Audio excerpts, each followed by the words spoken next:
अब पत्नी का नाम जपेंगे, ये तो बीमारी लेने जा रहे। तब राम जी रोए हैं। राम जी क्यों रोए हैं? संतों को उपदेश देने के लिए कि जिस गृहस्थ आश्रम में सुख है उस गृहस्थ आश्रम में दुख भी है। अगर कमल का फूल सुंदर होता है तो नीचे कीचड़ भी होता है, अगर गुलाब का फूल सुंदर होता तो नीचे कांटे भी होते हैं। संतों ने देखा कि जब ये विवाह करके रो रहे हैं और हम बिना विवाह के रो रहे हैं, जब रोना दोनों लोगों को है तो हम बिना विवाह के रो लेंगे। सारे पत्थर लिए उठा उठा करके फेंक आए। तो राम जी क्यों रो रहे थे? संतों को शिक्षा देने के लिए। तो राम जी रो रहे थे, लक्ष्मण जी समझा रहे थे। भोले बाबा ने लिखा है कुसमय। कुसमय क्या था? मान लो रामलीला हो रही हो और कोई व्यक्ति राम का पाठ कर रहा हो और आप मंच पे चढ़ करके उसका नाम बता दो, उसकी लीला में बाधा पड़ेगी नहीं पड़ेगी? तो राम जी रो रहे। शंकर जी ने सोचा अगर पास में जाकर के प्रणाम करेंगे तो इनकी नर लीला में बाधा पड़ेगी। बाधा क्यों पड़ेगी? रावण ने ब्रह्मा जी से मांगा था, हम काहू के मरही न मारे। इनको बिठाओ, बैठो बैठो।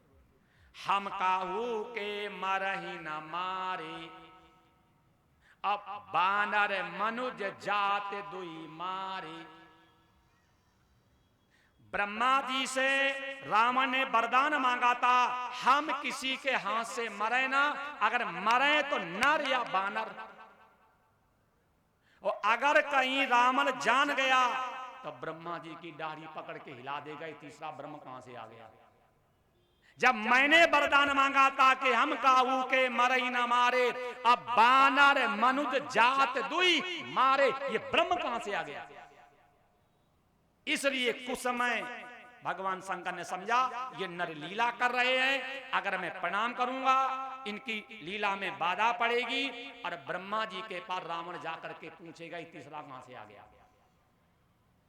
दूर से प्रणाम किया, जय सच्चिदानंद जग पावन अस कई चले मनोज नसा। दूर से प्रणाम किया और जैसे प्रणाम किया तो शरीर पुलकित हो गया। देखो तो कथा सुनने के बाद, पूजा करने के बाद, जप करने के बाद शरीर पुलकित होना चाहिए। यहां तो शरीर में आलस आता है।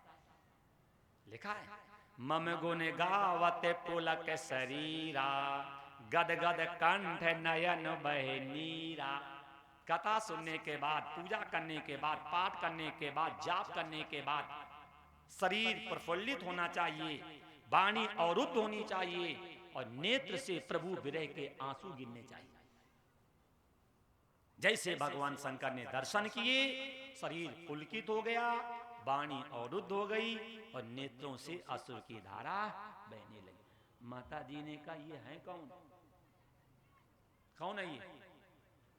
भोले बाबा ने कहा जिनकी कथा कुंभज जी के आश्रम से सुन करके आ रहे थे, ये वही राम है, ये वही ब्रह्म है, ये वही परमात्मा है।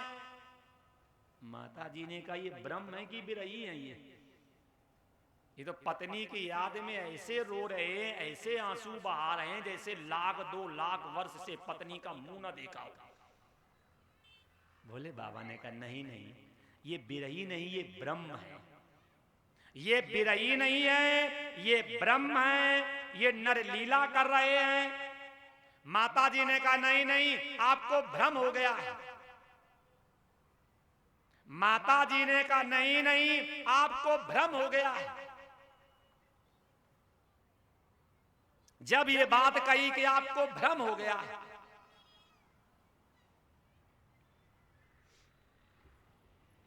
अब ही रख ले कथा है। श्री राम जय जय राम, श्री राम श्री राम जय जय राम, श्री राम श्री राम जय जय राम, श्री राम श्री राम जय जय राम श्री राम जय जय राम श्री राम। बोलो रामचंद्र भगवान की जय। शंकर जी ने माता जी को समझाया है, लेकिन माता जी नहीं मानी। जब माता जी नहीं मानी तो भगवान शंकर ने कहा आप जाओ और जा करके इनकी परीक्षा ले लो। आप जाइए और जा करके इनकी परीक्षा ले लो। माता जी चली है। बस भगवान शंकर के मन में आ गया कि अब दक्ष सुता का कल्याण नहीं होगा। जिसने सत्संग की बात ना मानी, जिसने कुंभज जैसे महात्मा की बात ना मानी, और जिसने मेरी बात ना मानी, ऐसी दक्ष सुता का अब कल्याण होने वाला नहीं। आप भी सुन लो, जो शास्त्र की बात ना माने, सत्संग की बात ना माने और संतों की बात ना माने, उसका विनाश निश्चित है। किसी ने कहा है गांव में संत आवे कृपा, रुक जाए तो अति कृपा, गली में आ जावे विशेष कृपा, गेट पे आ जावे सौभाग्य। हमें समझाने लगे आओ सौभाग्य, फिर भी हम ना माने, यही हमारा दुर्भाग्य। फिर भी हम ना माने, यही हमारा दुर्भाग्य। आज भगवान शंकर मन में सोच रहे हैं कि सती का दुर्भाग्य पैदा हो गया। जिसने कुंभज जी की बात नहीं मानी, शास्त्र की बात नहीं मानी, सत्संग की बात नहीं मानी, अरे मेरी बात नहीं मानी, इसका दुर्भाग्य पैदा हो गया। जैसे माता जी बढ़ी हैं, भगवान शंकर ने सोचा हुई है वही जो राम रचे। ईश्वर की जो मर्जी वही होना। क्यों? अनहोनी कभी होती नहीं और होनी कभी टलती नहीं। अनहोनी कभी होती नहीं और होनी कभी टलती नहीं। आप भी ध्यान रखना, एक बार किसी को समझाओ और बार बार किसी को समझाना नहीं। लेकिन ये कमी हम में है कि बार बार समझाते हैं। हम तो इसलिए समझाते हैं, इसलिए कड़वा बोलते हैं कि जाकी आप यहां आओ ना। कसम खाता हूं गद्दी बैठ करके। क्यों? मैं चाहता हूं कि 10-20 समझदार लोग हों, क्योंकि मैं अनावश्यक भीड़ को संतुष्ट करना और अनावश्यक अपना समय बर्बाद करें और अनावश्यक आपका समय बर्बाद करें, हम इस पक्ष में है नहीं। मेरा तो ये है कि 10-20 जो भी हो समझदार व्यक्ति हो, तब मेरा बोलना आपका सुनना दोनों का सार्थक हो। भगवान शंकर ने सोच लिया हुई वही जो राम रचि, जो ईश्वर की मर्जी वही होना। अब हम टेंशन क्यों ले? भगवान शंकर अपना आंख बंद करके बैठ गए। माता जी गई। माता जी ने क्या किया? सोच करके बोले सीता का भेष ले ले। क्यों? ये सीता जी की याद में रो रहे हैं और सीता जी का भेष लेकर के जाएंगे, दौड़ करके मेरा हाथ पकड़ लेंगे और मैं जान जाऊंगी ये ब्रह्म ही नहीं। जैसे सती ने सीता का भेष लिया और राम जी के सामने सामने चलने लगी, तो राम जी ने क्या किया? वो रास्ता छोड़ करके ये रास्ता पकड़ लिया। लक्ष्मण जी ने मन में सोचा ही भैया को क्या हो गया, माता जी तो वो हैं, जा रहे हैं इधर। फिर लक्ष्मण जी के मन में आया ये मेरी मां नहीं है, ये मेरी मां नहीं है।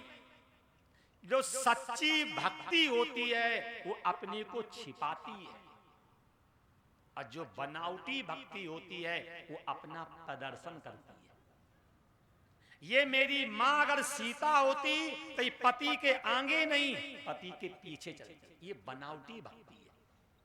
फिर लक्ष्मण जी ने मन में सोचा हमें तो कोई दोष पड़ेगा भी नहीं, क्योंकि आगे वाले को आगे की वस्तु दिखती, पीछे वाले को बाद में दिखती। सती ने देखा कि शायद स्त्री के विरह में ज्यादा रो रहे, इनको रास्ता नहीं दिख रही, तो फट घूम करके यहां आ गई। राम जी ने क्या किया? ये रास्ता छोड़ करके ये रास्ता पकड़ ली। सती ने देखा, वे लग रहा स्त्री की याद में रो रो करके इनकी नेत्र की रोशनी भी चली गई और लग रहा है इनकी याददाश्त भी चली गई। अरे हम इनके सामने रास्ते छोड़ देते। और जैसे सती घूम करके फिर यहां आई, राम जी ने कहा अब क्या करें। राम जी ने सोचा अब इनको कैसे प्रणाम करें। पत्नी कह करके प्रणाम करें कि चाची कह करके प्रणाम करें कि साली कह करके प्रणाम करें कि दादी कह करके प्रणाम करें। संबंध कई है, चाची भी कह सकते हैं, दादी भी कह सकते हैं, माँ भी कह सकते हैं, साली भी कह सकते हैं, पत्नी बनके तो आई। शिक्षा लो, सामने वाले व्यक्ति से कैसे बात करनी चाहिए, हमें इतनी तो समझ होनी चाहिए। अब राम जी सोच रहे हैं इसे प्रणाम करें कैसे। चाची कहें कि भाभी कहें कि मां कहें कि साली कहें कि पत्नी कहें। राम जी ने मन में सोचा ये परीक्षा लेने आई हैं एग्जामिनर साहब बन करके, और अगर परीक्षा नहीं देंगे तो हम फेल हो जाएंगे हैं। अगर परीक्षा नहीं देंगे तो फेल हो जाएंगे। तो सीधे कां वृषकेतु, अरे जिसकी ध्वजा पे वृषभ का निशान है, ऐसे धर्म के पति को छोड़ करके विपिन अकेले फेरे के हेतु। अरे धर्म के पति भगवान शंकर को छोड़ करके इस घने जंगल में आप अकेले घूम रही, आपके मन में क्या। माता जी डर गई। क्यों?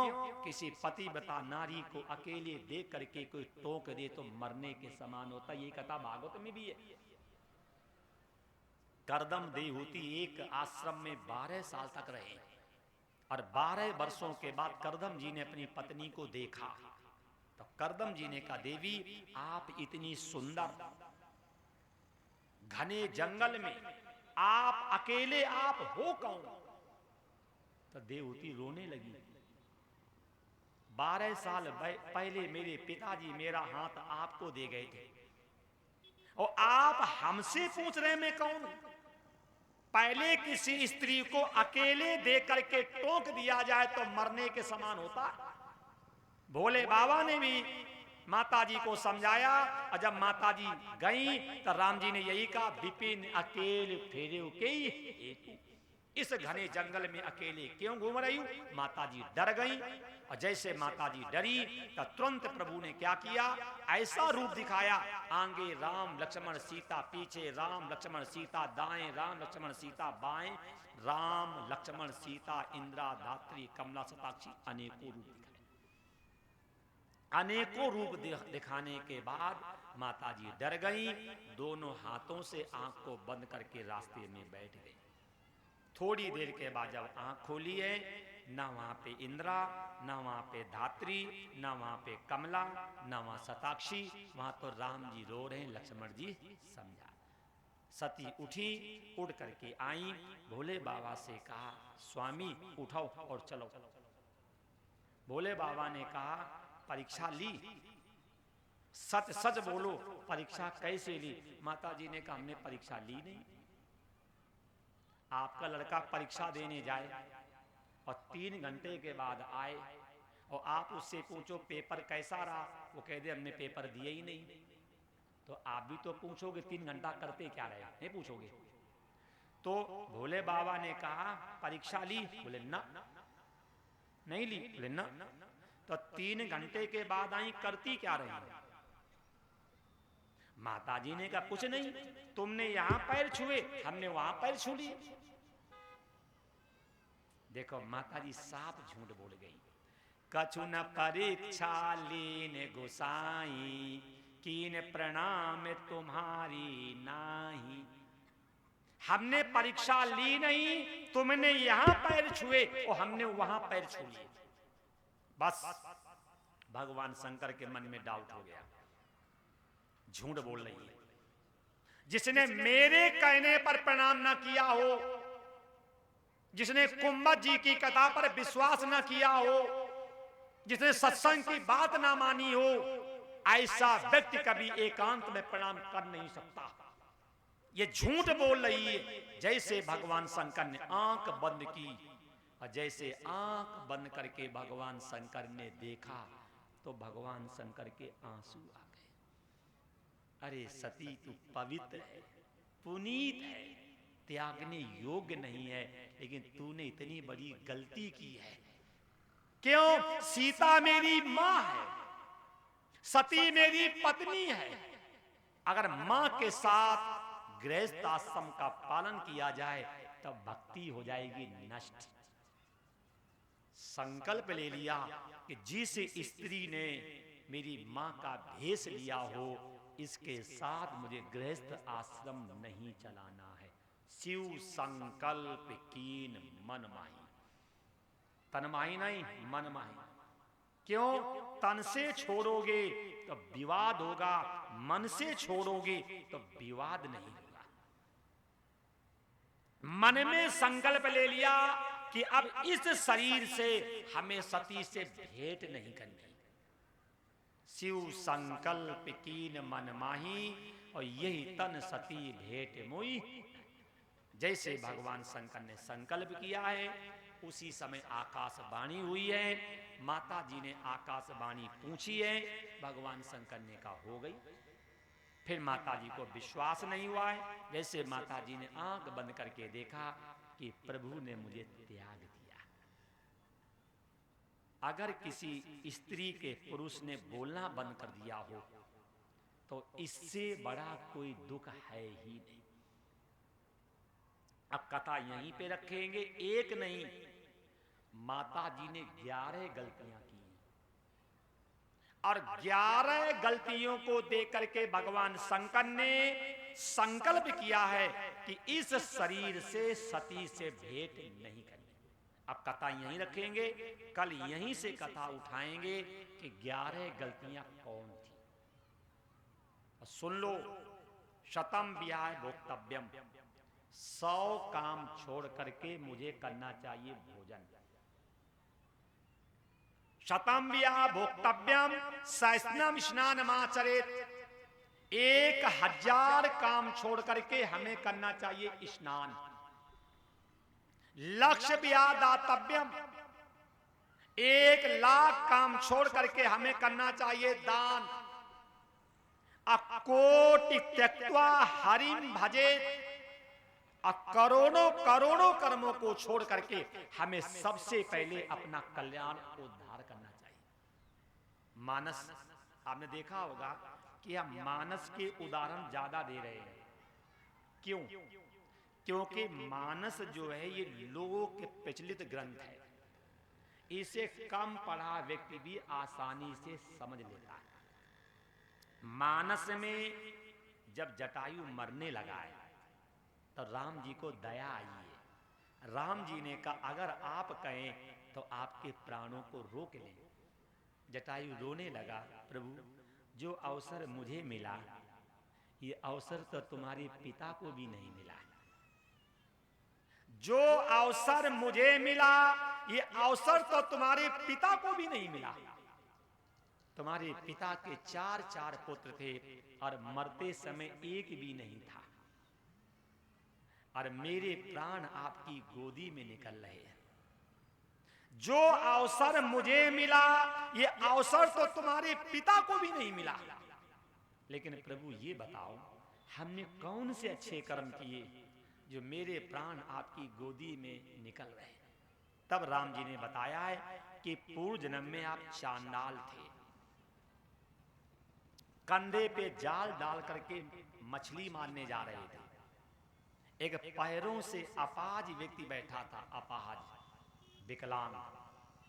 उसने कहा था भैया अमुक स्थान पे कथा हो रही है, और उस व्यक्ति को गोदी में लेकर के तुम कथा पांडाल में गए थे, और वही तुम्हारे पूर्ण है कि आपके प्राण हमारी गोदी में निकल रहे। क्या शिक्षा मिली?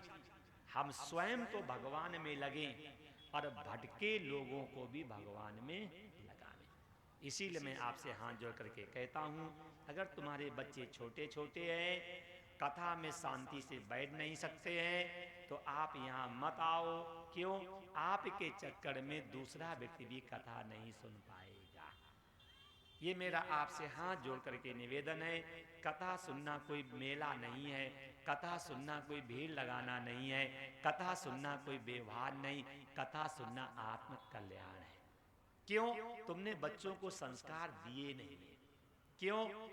शिव पुराण में भी आगे लिखा है, जब बच्चे पेट में हो तब माता जी क्या करना चाहिए? सत्यम शौचम दया दानम एक भुक्तम तो भोजनम वर्ष अवध श्रियाणाम पुत्रम अत निर्मला।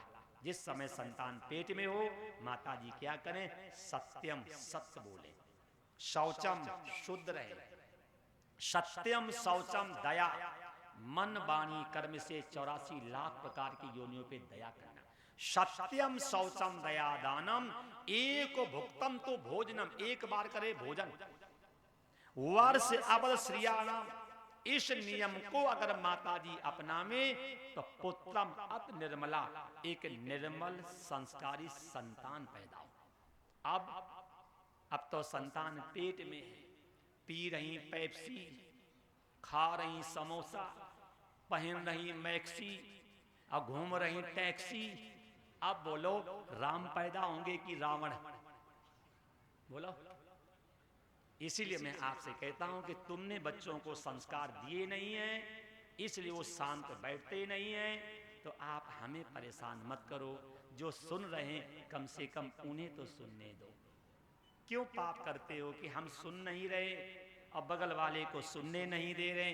तो कम से कम पूर्ण ना करो तो फिर पाप भी मत करो। ये मेरा आपसे निवेदन है। ये कोई मेला लगा नहीं है कि नहीं? ये नुमाइश तो है नहीं, ये कोई भेड़ों की भीड़ भी नहीं है। यहाँ तो समझदार लोगों की आवश्यकता है। इसलिए अगर बच्चे तुम्हारे शांत न रह सकें तो हाथ जोड़ करके निवेदन है कि आप कथा में व्यवधान न डालो। ठीक 2 मिनट ईश्वर का नाम लेंगे। इसके बाद जो भी आप, एकदम मेरे सिद्धांत में नहीं है, मेरे सिद्धांत, पहले तो सिद्धांत मेरी यही है कि हम समिति की कथा कभी करते नहीं। पहला सिद्धांत गड़बड़ी हो गई। दूसरे सिद्धांत मेरे ये हैं कि दिन में हम कोई 5 माताएं बुलाते हैं और शाम के समय कोई 5 पुरुष आ जाएं, क्योंकि ये मंच समता के लिए है, यहाँ पे विषमता का व्यवहार नहीं। फिर भी आप लोगों की ज्यादा इच्छा देखी तो यहाँ पर नाम बोल देना, जो भी समिति वालों की व्यवस्था है, 5 लोग 7 लोग आरती कर लें। तो पहले नाम बोले जाएंगे, आप सुन लेना। इसके बाद नाम के बाद राम नाम की माला होगी और राम नाम की माला के बाद जिनके नाम बोले जाएंगे सिर्फ वो व्यक्ति आएंगे और बाकी सब लोग बैठे बैठे प्रेम से आरती करो। बैठे बैठे प्रेम से आरती करिए, आरती लीजिए, प्रसाद लीजिए, ईश्वर को प्रणाम करिए कि हे प्रभु मुझे शक्ति दो, सामर्थ्य दो, जो ये मैंने चर्चा सुनी है ये मेरे जीवन में चरितार्थ हो जाए। बोलो, जल्दी बोलो।